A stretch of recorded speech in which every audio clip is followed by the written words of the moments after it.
করে বিভাজন করে দেশকে তারা খুঁজে বেড়ায় আজকে ওয়াকাফ নিয়ে তো কেন্দ্র সরকারের বিরুদ্ধে কথা ওটাকে দেখালে তো কেন্দ্র যে ফাইন্যান্স দেয় সেটা তো বন্ধ হয়ে যেত তাই তো দেখা যায় একটু বেশি সাথে করে প্রশ্ন করলে মনে আরো বেশি ওয়াকাফ নিয়ে সিদ্দিকুল্লাহ চৌধুরী সাহেব যখন ডাক দিল কয়েকশো মেন স্টেপ নিয়ে দেখা গেল, কিন্তু সেখান থেকে যদি দেখা যায় আপনার পরিচয় সিদ্দিকুল্লাহ চৌধুরী সাহেবের থেকে অনেক বড়, কেননা আপনি আহলে সুন্নাত জামাতের প্রতিষ্ঠাতা, একটা রাজনৈতিক দলের প্রতিষ্ঠাতা, নলেজ সিটির প্রতিষ্ঠাতা, সেখানে মিডিয়া আপনাকে বয়কট করছে কেন? সেখানে কি সংখ্যালঘু কোনো লিডার তৈরি হতে দেবে না বাংলায়?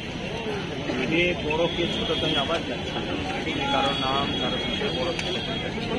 আমি আজকে বলছি কিনার নাম বলছি একটা রাজনীতির পরিচয় আছে যিনি পশ্চিমবাংলার শাসক কিনারে তার পশ্চিমবাংলার শাসক যিনি সেই দলটা সম্পূর্ণ প্রতিষ্ঠিত হয়েছে কেন্দ্র সরকার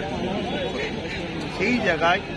তিনি যে আন্দোলন করছে তিনি যে মানুষকে চর্চা করতে হবে সেই জন্য দেখানো হয়েছে বাকিটা অন্য কাউকে দেখানো হয়েছে যেখানে সংখ্যালঘুদের লিডার হিসেবে ফিরাদ হাকিম সিদ্দিকুল্লাহকে